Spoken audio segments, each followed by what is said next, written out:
Day 5 ചലഞ്ചിൽ sentences ആയിട്ടാണ് വന്നിട്ടുള്ളത്. 3 sentences ഉണ്ടായിരുന്നു. ആദ്യത്തെ sentence, he is good in English. ഇതിലെ പ്രശ്നം എന്താണെന്ന് വെച്ച് കഴിഞ്ഞാൽ ഗുഡിന് ശേഷം അറ്റ് എന്ന് പറയുന്ന ഒരു പ്രിപ്പോസിഷനാണ് നമ്മൾ യൂസ് ചെയ്യുന്നത്. അതായത് ചിലതിനൊക്കെ ഒരു കോമ്പിനേഷൻ ഉണ്ട്.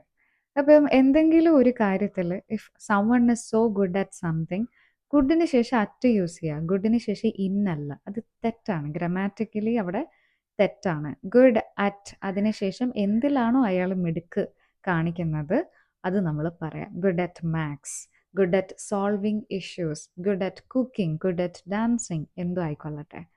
അപ്പോൾ ഗുഡിന് ശേഷം ഇനി ഇന്ന് പറയരുത്, ഗുഡ് അറ്റ് അതിനുശേഷം എന്ത് കാര്യമാണെന്നുള്ളത് സ്പെസിഫൈ ചെയ്യാം. രണ്ടാമത്തെ sentence, I don't know nothing about it.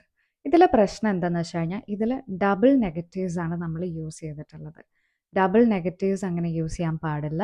I don't know anything about it, nothing use ചെയ്യരുത്, എനിത്തിങ് വേണം യൂസ് ചെയ്യാൻ. കാരണം ഡോണ്ട് നോ എന്ന് പറയുന്നൊരു വേർഡ് തന്നെ അവിടെ ഒരു നെഗറ്റീവ് അർത്ഥം കൊടുക്കുന്നുണ്ട്, അറിയില്ല.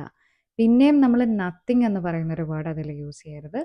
ഐ ഡോണ്ട് നോ എനിത്തിങ് ആയിട്ട് പറയണം. ഓക്കെ, അടുത്തൊരു കോമൺ എററാണ് കേട്ടോ. He returned back home. ഒരുപാട് പേര് പറയുന്നത് കേട്ടിട്ടുണ്ട്, ഹി റിട്ടേൺഡ് ബാക്ക് ഹോം.